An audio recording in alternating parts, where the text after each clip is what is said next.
Išli sme takých 100 metrov, sme museli ísť a ten tréner tak šepkal do ucha tej režisérky, že táto jo, tá ne, to vôbec ne, tohle možná, no jo, možná, ne, to vôbec. A vlastne boli tam v podstate herečky, ktoré sa na tú hereckú časť vlastne ani nedostali. Holky z Kiláku si ve Varech našli partnera. Pro festivalový speciál je to hotel Imperial. Příště to můžete být i vy. Poběžte s námi.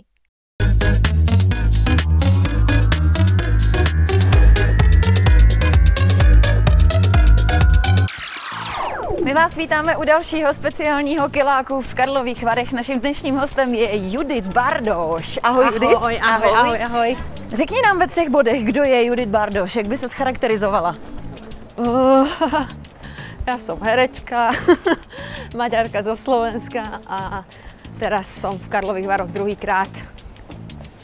Tady český Asi to je všetko, neviem, čo by som ešte k tomu dodala. No tak my tě známe ze seriálu Bohéma, Svět pod hlavou, ano. Film Fair Play, za který jsi byla nominovaná na Český holva, Ano. dokonce.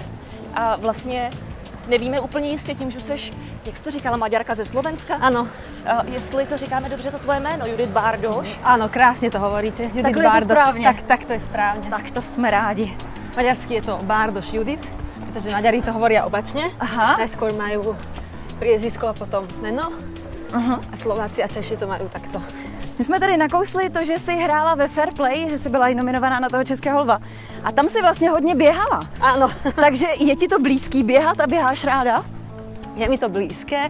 Vlastne nejak rok predtým, než bol ten casting, tak som začala tak rekreačne behať, ale to som ešte vtedy vôbec netušila, že niekedy bude takýto casting. A keď už teda bol ten casting, tak už som vlastne tak trochu ovládala ten bežecký štýl, čo bolo vlastne strašne fajn, pretože ten casting mal nie len hereckú časť, ale aj bežeckú časť, kde vlastne oni pozerali, že či vôbec sme schopné ako trošku sa tváriť ako bežkyne. Tam bola režisérka, vedľa nej tréner a ešte jeden vlastne kameraman, ktorý to vlastne natočil. Nie, to bolo na štadióne.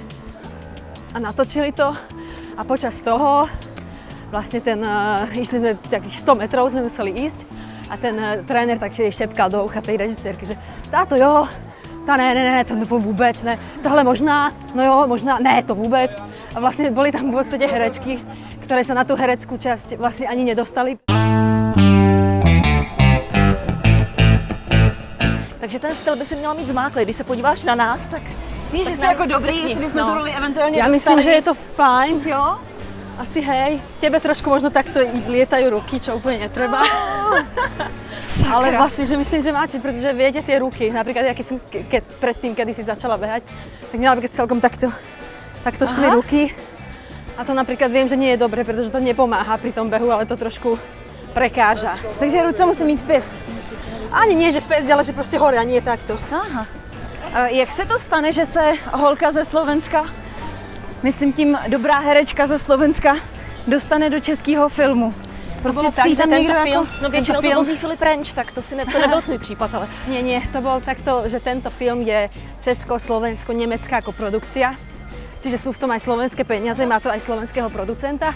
A tak oni teda si vymysleli, že prídu aj na Slovensku urobiť casting. Tvůj táta je politik a kandidoval na slovenského prezidenta. Kdyby to klaplo, ovlivnilo by to nějak tvoji kariéru? Třeba, že by si nemohla ukázat prsa ve filmu nebo něco takového?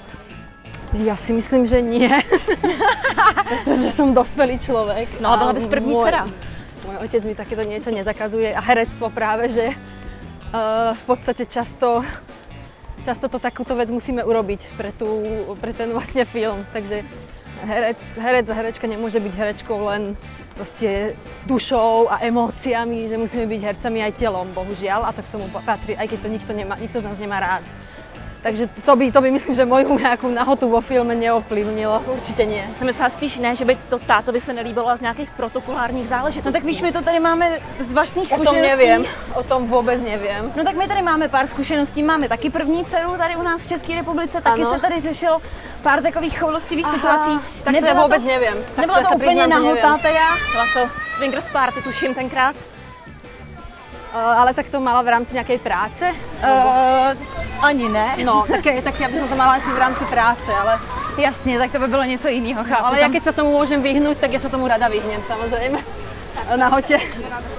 Tak tady se otáčíme, doběhli jsme k hotelu Pup a tady se otočíme a běžíme zase zpátky.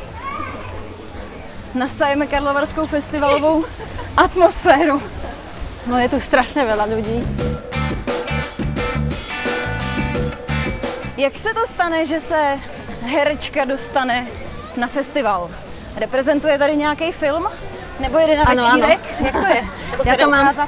Ja tu mám jeden film, volá sa Out. Aha.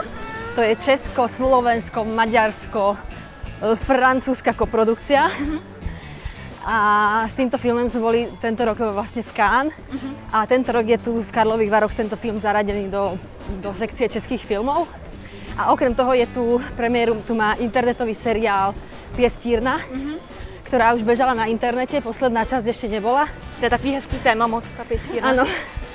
A včera vlastne bola premiéra, že sme tam boli ako delegácia a pustili všetky diely, vlastne všetky časti. Takže to trvalo tak 2 hodiny a potom ešte bola diskusia. Takže vlastne tu mám 2 projekty.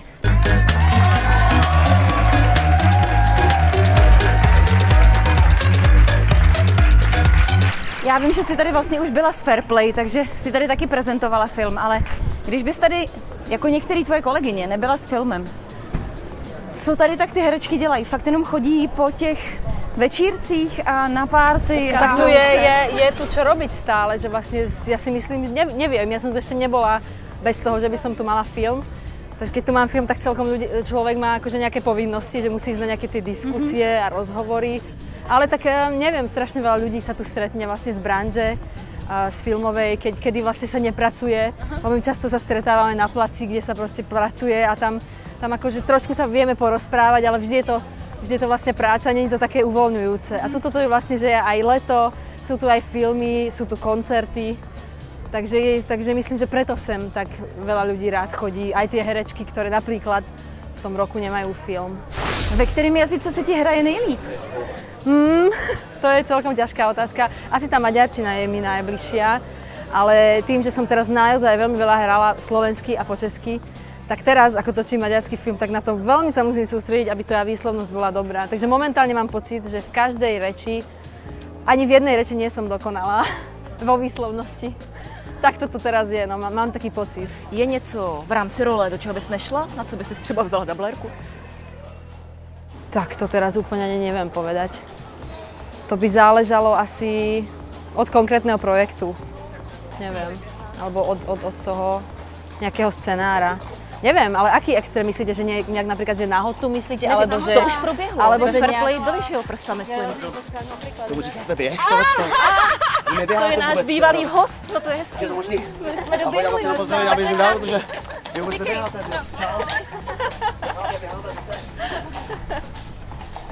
Tak takhle to tady je ve Varech právě. Vždycky někdo někde se objeví. No tak já nevím, na co by si tak mohla vzít jako nějakého Neviem, akože dublera. lezenie po skalách, to by som práve že aj chcela. Že podľa mňa to je, to mohlo byť fajn. Tak nějaký adrenalinový film a bude to. Tak my děkujeme moc krát. Děkujeme moc. Máme kila. Super. Moc nás těšilo. Díky.